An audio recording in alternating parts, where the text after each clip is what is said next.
Em nome do Pai, e do Filho, e do Espírito Santo. Amém.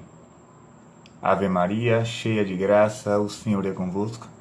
Bendita sois vós entre as mulheres, e bendito o fruto do vosso ventre, Jesus.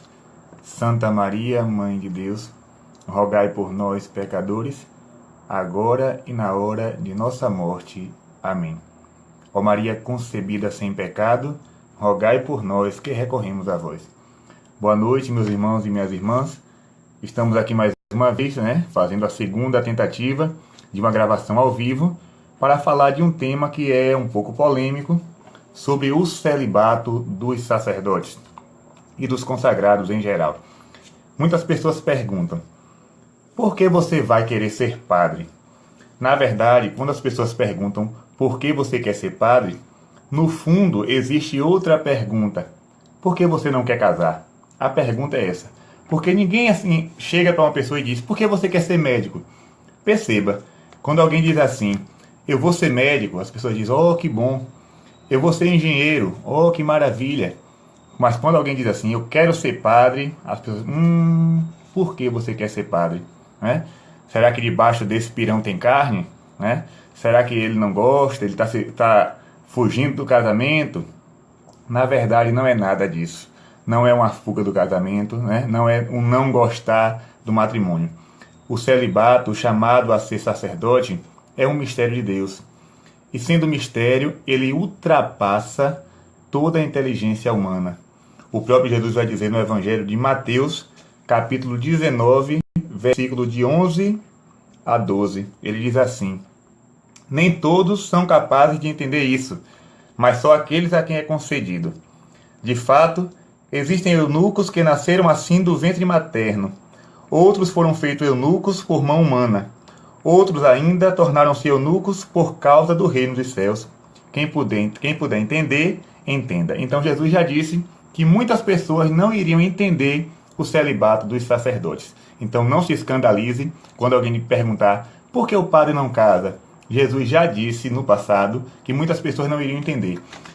Preste atenção também numa coisa. Geralmente quem fica questionando o celibato dos padres são aquelas pessoas que não frequentam a igreja, ou são aquelas pessoas que vão uma vez ou outra. Quem está lá toda semana, quem já tem o costume de visitar a paróquia, de frequentar, de participar da Santa Missa, já entendeu o mistério do sacerdócio. Não fica se perguntando, não fica se perguntando o porquê. Mas aquelas pessoas que não vão à igreja, que não têm o conhecimento da palavra, ficam fazendo essas interrogações, o porquê do padre não casar. Mas vamos para outro versículo, ainda em Mateus, capítulo 19. Jesus diz assim: e todo aquele que tiver deixado casas, irmãos, irmãs, pai, mãe, filhos ou campos, por causa do meu nome, receberá 100 vezes mais e terá como herança a vida eterna. Deixar tudo por Jesus, dar tudo pelo tudo. Nós deixamos tudo aquilo que nós temos para ir em busca do tudo, do Senhor. Quando Jesus fala que há eunucos que se fazem eunucos por causa do reino dos céus, quem não sabe o que é eunuco é um homem castrado. Mas Jesus não fala de castramento natural. É um castramento, digamos assim, espiritual. A pessoa deixa de lado a questão da prática do sexo para se consagrar por inteiro a Deus. Isso é ser eunuco por causa do reino de Deus. E às vezes as pessoas perguntam assim: Gabriel, mas o pastor se casa assim?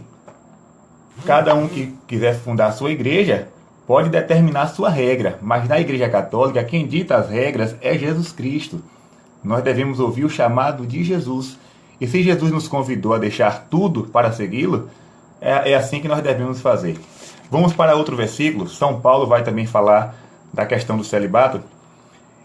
1 Coríntios, capítulo 7, de 8 a 9. Ele diz assim: digo, pois, aos não casados e às viúvas, que é bom para eles ficarem assim, como eu.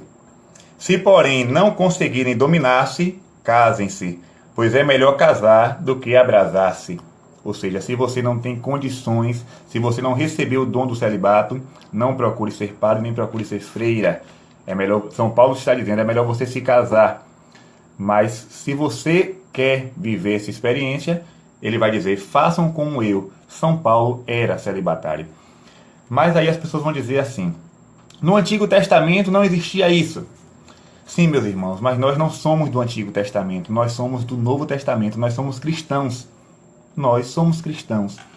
Por exemplo, no Antigo Testamento as pessoas não tinham uma compreensão muito boa da escatologia. Tanto é que algumas pessoas, alguns trechos do Antigo Testamento vão dizer que após a morte tudo acaba. Existem alguns salmos, né, que dizem que depois da morte não tem mais nada a fazer. Porque na mente do povo não tinha essa compreensão escatológica muito bem organizada. Para o povo, ter a bênção de Deus era viver na prosperidade. Um pobre, uma mulher estéril, era considerado amaldiçoados por Deus. Então, abençoado era aquela mulher que tinha muitos filhos, e abençoado, homem abençoado, era aquele que podia deixar a descendência. Mas no Novo Testamento é diferente. São João Batista vai viver o celibato e o próprio Cristo também vai viver o celibato. Então, nós somos homens do Novo Testamento. Não é a lei mosaica que ilumina Cristo, mas é Cristo o verdadeiro intérprete da lei mosaica. Então, guarde isso no seu coração. O matrimônio é um sacramento santo, abençoado, feliz aquele que vive bem o seu matrimônio, mas o celibato também é uma graça de Deus. Quando alguém lhe perguntar por que o padre não casa, diga, porque ele quer viver a semelhança de Jesus.